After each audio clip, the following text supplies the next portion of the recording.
Hey, what's going on, guys? Justin Williams back at you with another episode of Flintknapping 101, where we're sharing our tips and tricks. And today we're going to be breaking down the techniques of how to begin to make arrowheads. We're going to be talking about pressure flaking in the next episode, but on this episode we're going to be talking about how to build platforms and then also get good percussion and striking as you use your baton to begin to process out the rock to make beautiful arrowheads. So stick with me.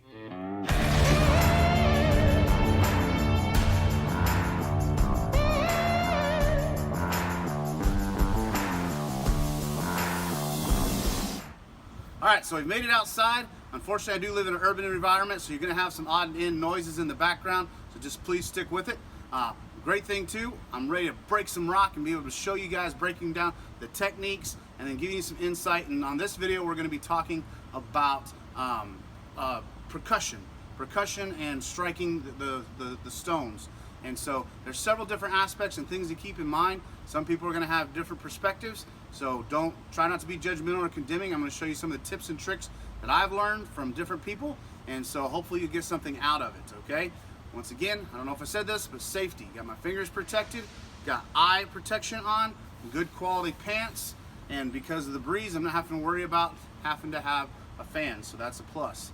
The next thing I want us to talk about, though, real quickly, is to begin to break down different aspects of stones and how to process them, okay? So let's, the first thing I want us to talk about is understanding the conchoidal fracture, and some people call it a Hertzian fracture.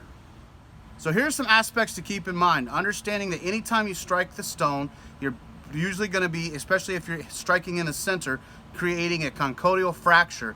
It's also known as a Hertzian fracture, and it goes for about 100 to 120 degrees. And I'll show you some aspects from different rocks. Also to keep in mind, whenever it comes to creating different aspects, you want to make sure that when you strike the stones, that you're using proper angles and using proper aspects. And so once again, we're going to be talking a little bit more about different perspectives and things. But let's go ahead and look at some of these conchoidal fractures. So here are a couple examples of the conchoidal fracture.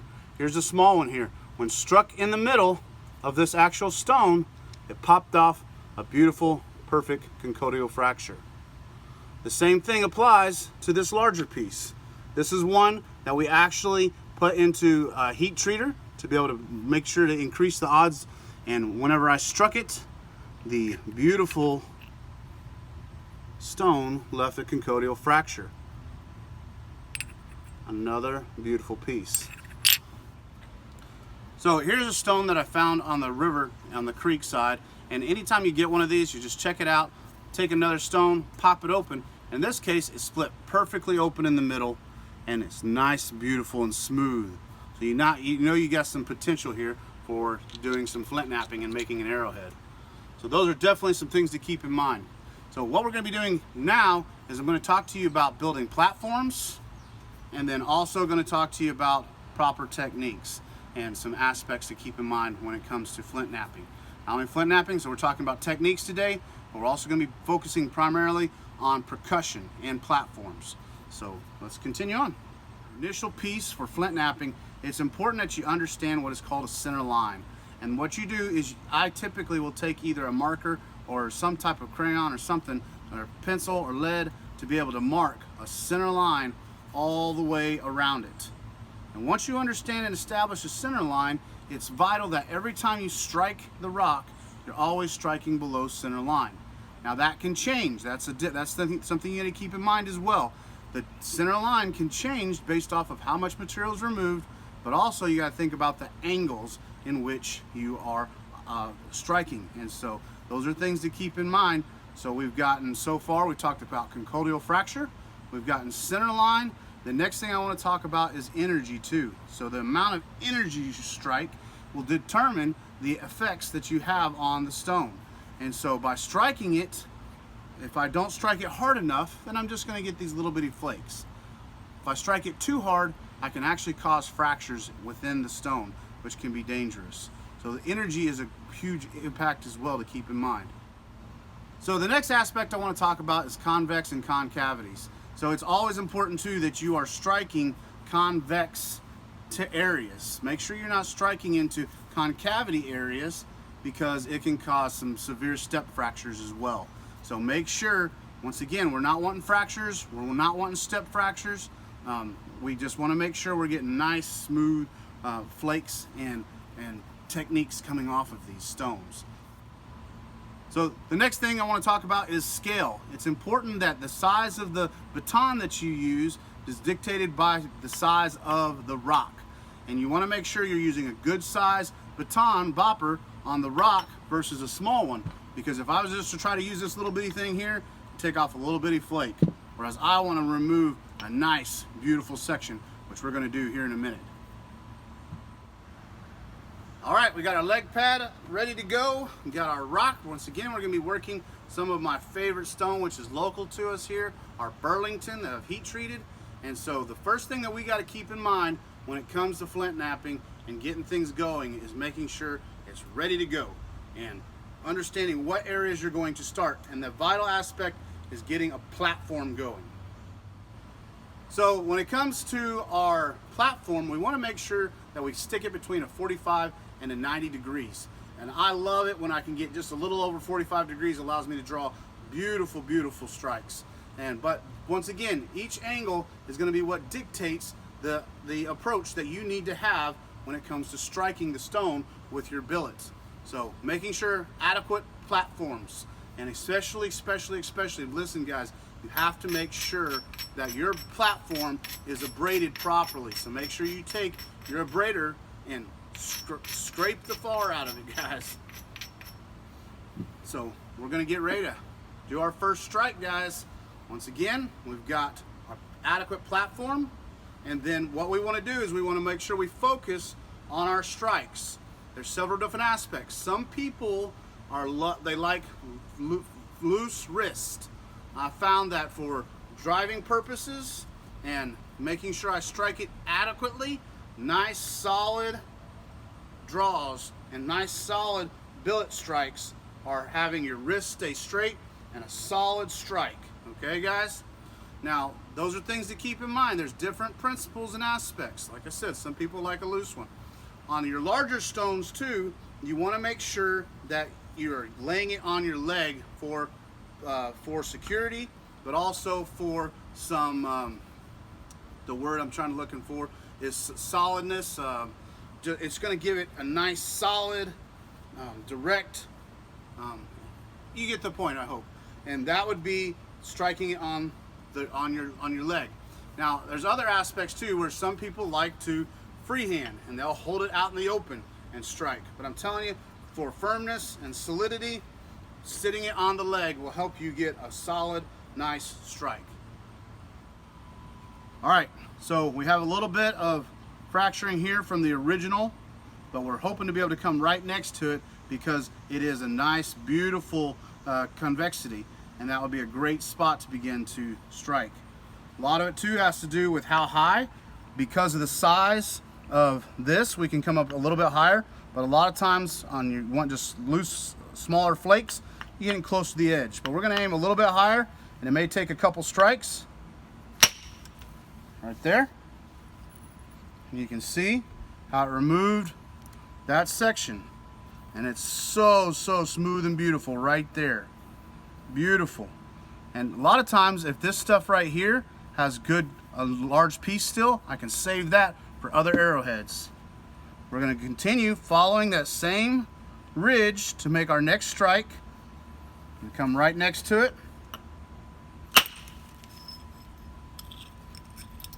Another beautifully smooth piece. This one here is a little on the small side, but could definitely make a couple points. Here's one more.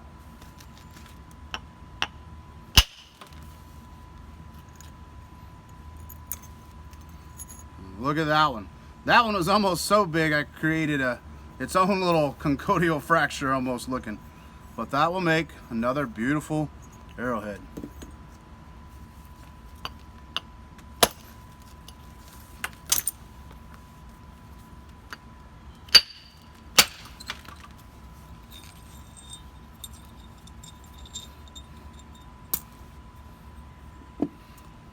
Once you do one side, then you can go to the other.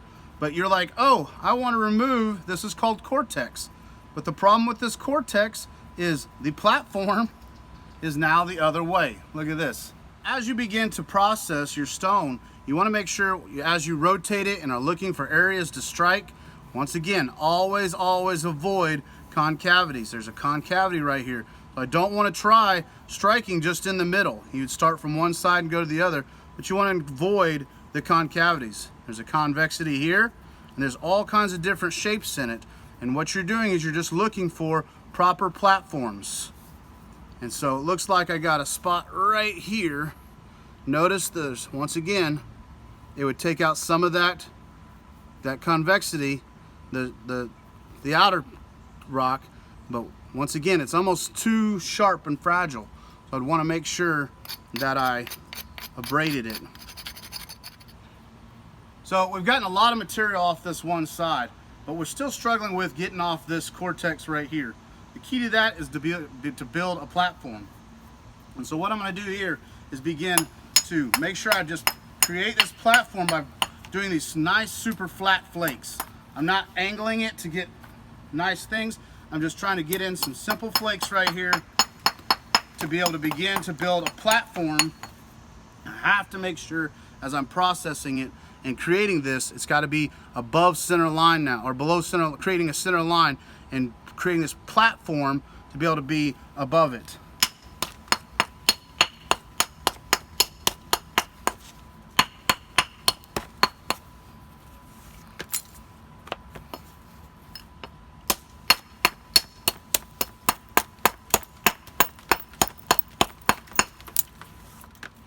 All right, so got that platform built up now. Once again, making sure you abrade. And we're gonna try to drive off another section right there. Got a nice angle. Once again, a nice solid drive through. Boom, got quite a bit there. Unfortunately, there's still that section there in the middle, but that'll eventually come down as I begin to work the sides. Come up to the other one. And also I could probably try to create a platform right here to begin to drive it into that direction.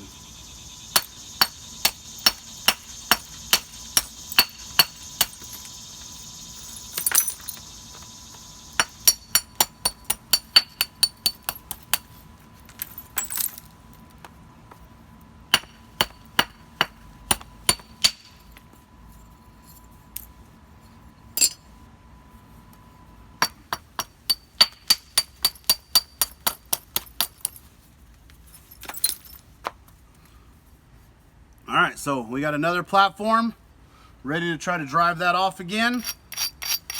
Could be hit or miss. In some ways, it could actually literally split the whole thing in half. Let's have to give it a shot. Bam! Look at there. Beautiful. Now, I've pretty much gotten it into a shape. I need to determine which direction I want it to go. All right, so got that completely removed. Beautiful. Now I'm at this point now where I need to determine which direction I want to begin to shape it and begin to actually make either a spearhead or a big knife or an axe, you name it. You can do all kinds of cool stuff with it. So as far as batoning and understanding percussion, that's really what I want you guys to be able to break down, is understanding platforms, making sure you got adequate platforms, understand center line, don't ever be striking above center line. There are the occasions, but for the most part, and a lot of it's got to do with your angles, and then once again, energy. The more you strike it, the harder. If you strike it not hard enough, you're gonna get tiny little flakes. You overstrike it, you may get some step fractures. So as you continue to work it, eventually you're gonna have what we call a biface. And I'm pretty close on this one already to have a biface, and this is once again what you're aiming for. You want to always avoid, you can see here, this is still a little flat, we're gonna work on that, but you wanna always avoid just striking in the center.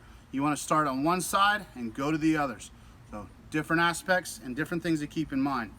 going to continue to work it a little bit, and then we're going to give a recap and be good to go.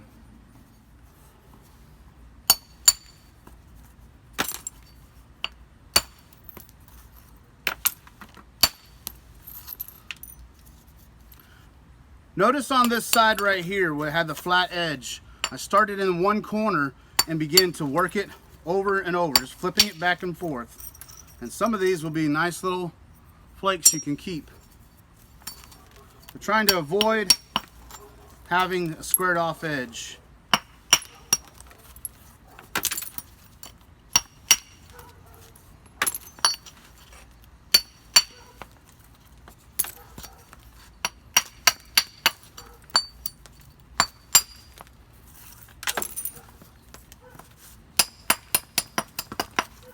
And that removed the flat edge, and now I have plenty of platforms for striking. All right, so I've done several laps around this stone to be able to, once again, taking my billet and striking it, doing our percussion. But once you go around and create different designs going on it, you need to make sure that you understand that the rest of it's going to be super fragile right now. So we need to go in and just remove some of the material to make it more solid, and then do an abrasion. So right here, just begin to remove some of the super fragile edges. I'm trying to thicken them back out again. That's a pretty soft section right there.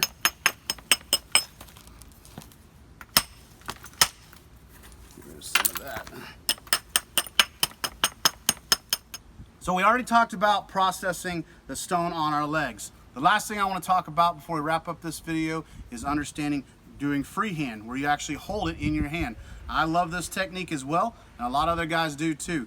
But the key aspect here is understanding, once again, the conchoidal fracture is going to determine where you strike it is going to determine, and the angle is going to determine how far it goes in. So you want to make sure that as you're striking this, you're holding it adequately at the right angle and getting a solid strike through as you begin to billet it. And percussion, strike, boom. And a lot of different places you can hold it. Some people will hold it down low and strike. Some people hold it up high. I just typically whatever's feeling more comfortable in my hands. So got a nice platform right here. A little bit smaller hammer or billet, but we're going to give it a shot. Holding it closer to my body. And got a nice, beautiful piece removed. Another one right here. A lot of these could be saved for different aspects. Biggest thing is every time you're looking at striking it, you want to make dang sure that it's below center line.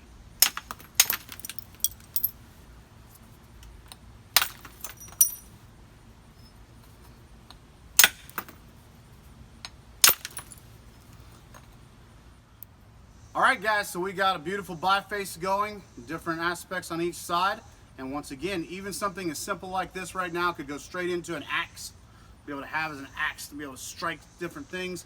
But once again, you can continue to take it on to the next level, and that's what we're going to be doing real soon. On this next video, we're going to be talking about pressure flaking. And so this one was about percussion and striking your stones, and the next one's going to be once again about pressure flaking, be able to get it better. Well, thanks for checking out this episode. Hopefully you got some understanding about some of the techniques, and then also getting some background and deeper understanding about flint knapping, especially if you're brand new to it. Just getting a rock and being able to strike it and having these basic principles, I highly encourage you apply them when it comes to flint knapping.